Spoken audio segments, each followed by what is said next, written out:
کبھی ان کی سہیلیاں بھی آ جاتی ہیں تو وہ آگے والی سیٹ پر بیٹھ جاتی ہیں. کیا میرے لیے یہ نوکری جائز ہے یا نہیں؟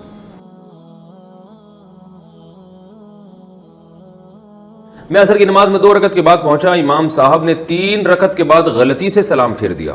میں اپنی 2 رکعتیں پڑھنے کے لیے کھڑا ہو گیا اور امام صاحب پوری نماز دوبارہ لوٹانے کے لیے کھڑے ہو گئے. اب میرے لیے کیا حکم ہے؟ کیا اب اپنی باقی نماز پوری کرتا یا نماز توڑ کر امام کے ساتھ شریک ہوتا؟ بھائی آپ کو چاہیے تھا نماز توڑ کے امام کے ساتھ شریک ہو گئی، کیونکہ جب امام کی نماز ہی نہیں ہوئی تو آپ کی کہاں سے ہو گئی؟ سامان بیچنے میں کتنا نفع کمانا جائز ہے؟ محمد غوث انڈیا سے پوچھتے ہیں. کاروبار میں اگر کوئی چیز 30 روپے کی ہے تو کیا اسے 100 روپے میں بیچنا شرعاً جائز ہوگا یا نہیں؟ بھائی آپ اپنی چیز جتنے چاہے نفع میں بھیجیں، شرعاً جائز ہے، کوئی گناہ نہیں ہے، 2 شرطوں کے ساتھ. پہلی شرط تو یہ ہے کہ اس میں کسٹمر کو دھوکہ نہ ہو. بعض لوگ یہ کہہ رہے ہوتے ہیں مجھے یہ اتنے کی پڑی ہے اور میں بس 5 روپے رکھ کے آپ کو بیچ رہا ہوں، حالانکہ وہ 5000 روپے رکھ کے بیچ رہے ہوتے ہیں. تو اس طرح جھوٹ بولیں گے تو پھر وہ نفع آپ کے لیے حلال نہیں رہے گا. تو جھوٹ نہ ہو، کسی قسم کا دھوکہ نہ ہو، جھوٹ میں یہ بھی داخل ہے. دوسری شرط یہ ہے کہ لوگوں کی مجبوری سے ناجائز فائدہ نہ اٹھایا جا رہا ہو. مثال کے طور پر کوئی بیچارہ مجبور آدمی آپ کے پاس آتا ہے، اسے کوئی گھر میں آٹا نہیں ہے، دال نہیں ہے، یا کوئی دوا چاہیے اس کو، آپ کو پتہ ہے یہ مجبور ہے اور اسے یہ چیز میرے علاوہ کسی اور کے پاس سے ملے گی بھی نہیں. تو اب آپ نے غبن فاحش، یعنی جتنی قیمت جتنا پروفٹ کا رواج ہے مارکیٹ میں، اس سے کئی گنا بڑھا کر آپ نے پروفٹ لینا شروع کر دیا. اور اس کو پتہ بھی ہے کہ یہ بہت زیادہ مجھ سے لے رہا ہے، لیکن وہ بیچارہ مجبور ہے، وہ کہیں اور سے وہ چیز ملے گی نہیں اور اس کی بنیادی ضرورت اس پر موقوف ہے، بیسک ضرورت موقوف ہے. تو ایسی صورت میں بھی آپ کے لیے یہ پروفٹ حلال نہیں ہوگا. اور اسی میں یہ بھی داخل ہے مجبوری میں کہ جو ذخیرہ اندوزی ہے ایسی چیزوں کی جو پبلک کی ضرورت ہے، وہ اس نیت سے ذخیرہ اندوزی کرنا کہ بہت زیادہ قیمت بڑھا کے بیچیں گے، جیسے آٹا ہے، دال ہے، یہ سب چیزیں وہ ہیں کہ جن کی لوگوں کو ضرورت ہے. تو اگر آٹا مارکیٹ میں بہت ہے تو آپ ذخیرہ کر کے قیمت بڑھا کے جتنی چاہیں بڑھا کے بھیجیں.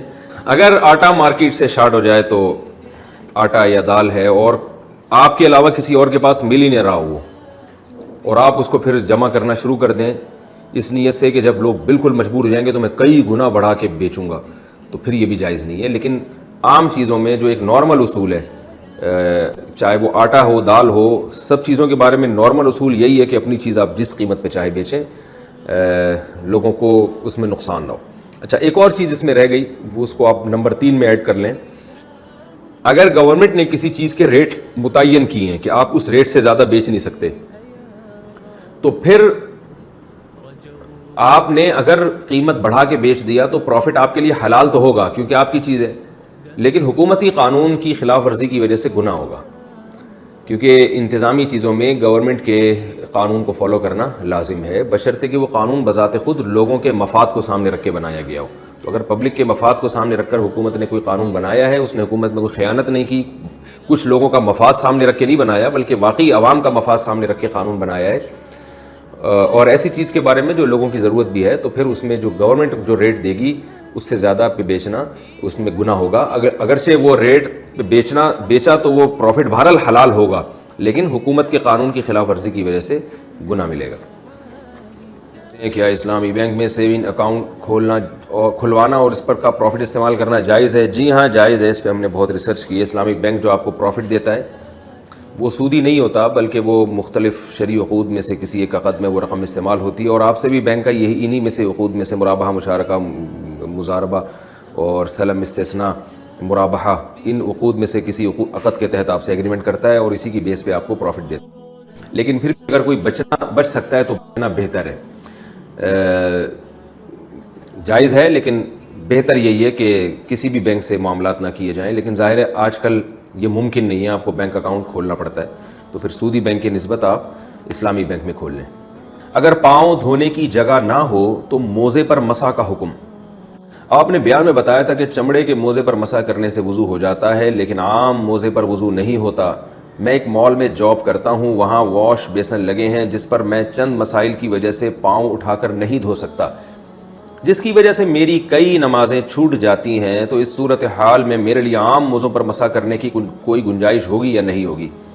کوئی گنجائش نہیں ہے، کیونکہ یہ عام موزے نبی صلی اللہ علیہ وسلم کے دور میں تھے ہی نہیں. یہ جو ساکس پہنے جاتے ہیں نا، یہ تھے ہی نہیں رسول اللہ صلی اللہ علیہ وسلم کے دور میں. تو اسی وجہ سے یہ جو حدیث میں آتا ہے کہ مسح علی الجوربین، آپ صلی اللہ علیہ وسلم نے جوربین پر مسح کیا، تو یہاں علماء کہتے ہیں کہ جورب سے مراد خفین ہے، کیونکہ جورب خف کا اطلاق خفین پر بھی ہوتا ہے، خفین کا اطلاق جورب پر نہیں ہوتا، لیکن جورب کا اطلاق خفین پر بھی ہوتا ہے۔ تو اس کے یہ والے جو جورب آج کل پائے جاتے ہیں نا، جو مطلق جورب کا میں انکار نہیں کر رہا، جو آج کل جو جورب پائے جاتے ہیں جو بہت باریک ہوتے ہیں اور ان میں بہت آسانی سے پانی سرایت کر جاتا ہے، تو چاروں فقہا کے نزدیک ان پر مسح جائز نہیں ہے، اور کسی بھی ماضی میں ہمیں مجتہد کا ایسا قول نہیں ملتا۔ تو اس پر فتویٰ دینا کہ یہ عام موضوع پر بھی مسح جائز ہے، یہ اجماع امت کے خلاف ہے، اور جب امت ایک دفعہ کسی مسئلے پر جمع ہو جائے تو پھر اس کے خلاف فتوے کی کوئی حیثیت نہیں ہوتی، چاہے وہ فتویٰ دینے والا کوئی کتنا ہی بڑا عالم کیوں نہ ہو۔ تو اس لیے اپنی نمازوں کو ضائع نہ کریں۔ یہ جو چاروں ائمہ نے کچھ نہ کچھ قید لگائی ہے کہ کس ٹائپ کے موزے ہوں گے تو مسح جائز ہوگا، اس میں چمڑے کا ہونا ضروری نہیں ہے، لیکن جو چمڑے کا موزہ ہے اس میں وہ تمام شرطیں پائی جاتی ہیں، اس لیے ہم اس کا تذکرہ کرتے ہیں اکثر، لیکن چمڑے کا ہونا ضروری نہیں ہے، مگر کچھ نہ کچھ شرائط پائی جانا ضروری ہے۔ یہ جو عام ساکس پہنے جاتے ہیں نا بوٹ میں، جو لوگوں میں جس کا رواج ہے، یہ تو اس میں تو کسی کے یہاں بھی جائز نہیں ہے مسح۔ تو اس لیے قرآن مجید نے پاؤں کو دھونے کا حکم دیا ہے، قرآن مجید میں صاف طور پر اللہ نے حکم دیا ہے فَاغْسِلُوا وُجُوهَكُمْ وَأَيْدِيَكُمْ إِلَى الْمَرَافِقِ وَامْسَحُوا بِرُؤُوسِكُمْ وَأَرْجُلَكُمْ إِلَى الْكَعْبَيْنِ، کہ پاؤں کو ٹخنوں تک دھو۔ اگر یہ قرآن کی آیت نہ ہوتی تو پھر ہم کوئی روایت ایسی ملتی جس کے دو معنی نکلتے، ایک جورب اور خفین، یعنی جورب کے دونوں معنی نکل رہے ہوتے، تو ہم کہتے چلو یار یہ والا معنی ہم لے لیتے ہیں، لیکن قرآن ایک متواتر ہے اور قطعی دلیل ہے، اس میں صاف طور پر اللہ نے پاؤں کو دھونے کا حکم دیا ہے۔ تو جب تک اس کے خلاف کوئی مضبوط دلیل نہیں ہوگی بالکل بے غبار، تو اس وقت تک قرآن نے جو پاؤں دھونے کا حکم دیا اس دھونے کے حکم کو چھوڑا نہیں جائے گا۔ تو خفین کے بارے میں، یعنی جو چمڑے کے موزے ہیں یا وہ موزے جو چمڑے جیسے ہوتے ہیں ان میں وہ صفات پائی جاتی ہیں، تو ان کے بارے میں تو کثیر روایات موجود ہیں، لہذا وہاں ہم نے قرآن کی اس آیت کو ترک کر دیا۔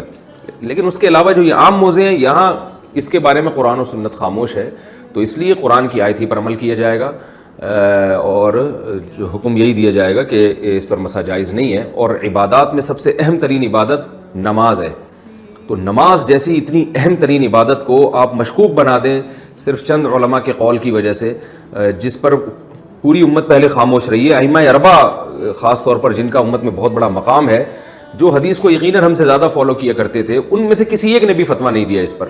تو یہ کیسی بات ہے کہ پوری امت گمراہی کے میں چلی گئی، اور بعد کے علماء جو ہے وہ ٹھیک ہے، وہ بعد کے علماء بھی ہمارے لیے قابل احترام ہیں، لیکن آپ نماز جیسی چیز کو آپ جو ہے وہ چند علماء کے قول پر جو ہے وہ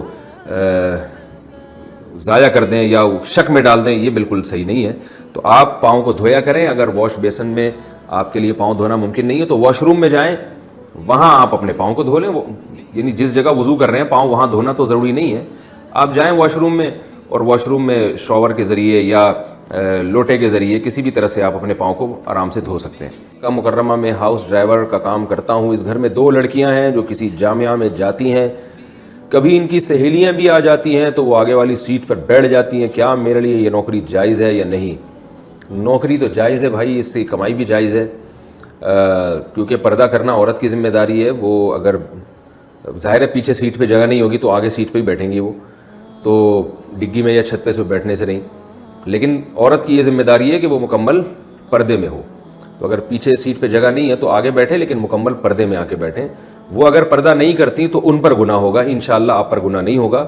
آپ کی ذمہ داری ہے اپنی نظر کی حفاظت، اور دوسرے درجے میں آپ ان سے فری ہونے کی کوشش نہ کریں، یہ بھی آپ کی ذمہ داری ہے۔ جو ضرورت کی حد تک ان سے بات چیت کر سکتے ہیں، اس کے علاوہ آپ ان سے فری نہ ہوں اور ان سے تعلق نہ رکھیں، تو پھر آپ کے لیے یہ جاب جائز ہے۔